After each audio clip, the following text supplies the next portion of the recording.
Building on this understanding, corrosion control becomes a central discipline linking geology, chemistry, physics, engineering, economics, and environmental stewardship.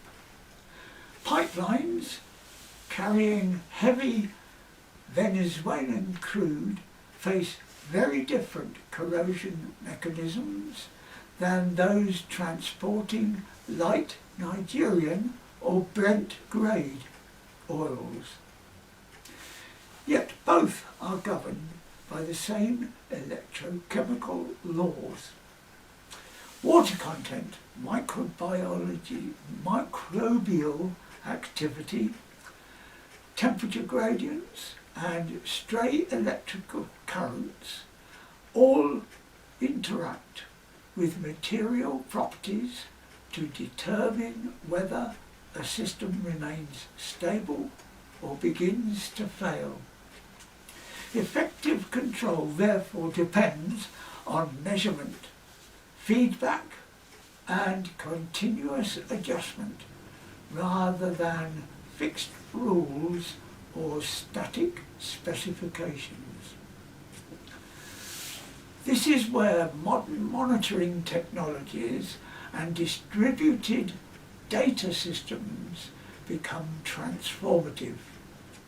Sensors embedded along pipelines, at wellheads and in refineries generate streams of information describing potentials, currents, pressures, temperatures, and chemical composition. When interpreted correctly, these signals reveal the health of the system in real time, allowing intervention before damage becomes visible or catastrophic. The challenge is not a lack of data, but the ability to integrate it into a coherent picture that reflects the true energy state of the network. Cathodic protection, like fire control, is ultimately preventative rather than reactive.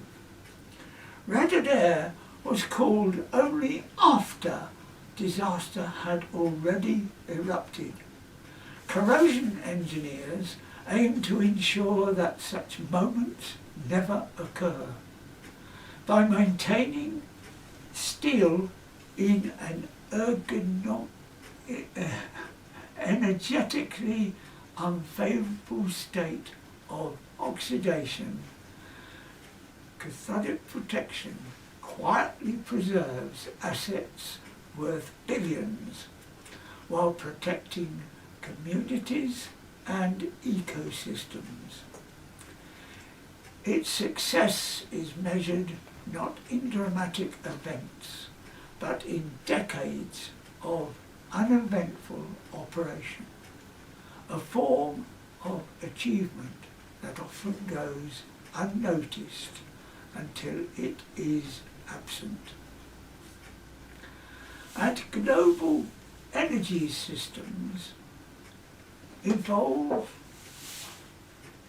towards greater complexity, including hydrogen transport, carbon capture, and hybrid systems carrying multiple fluids, the lessons learned from oil history becomes even more relevant.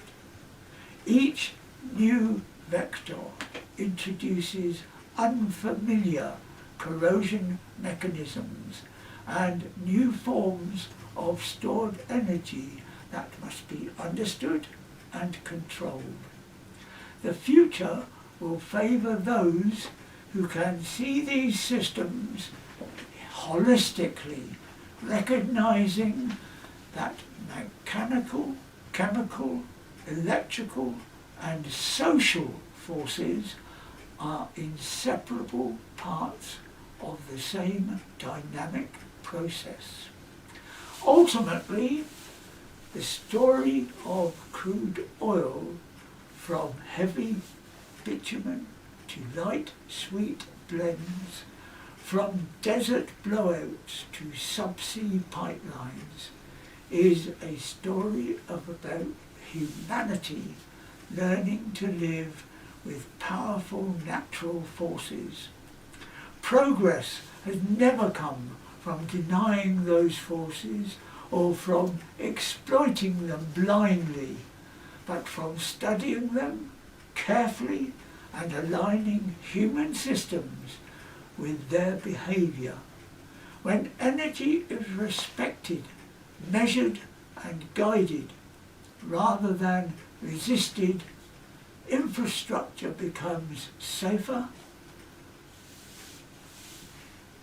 economies more resilient, and technology a genuine servant of human well-being rather than a source of recurring crisis.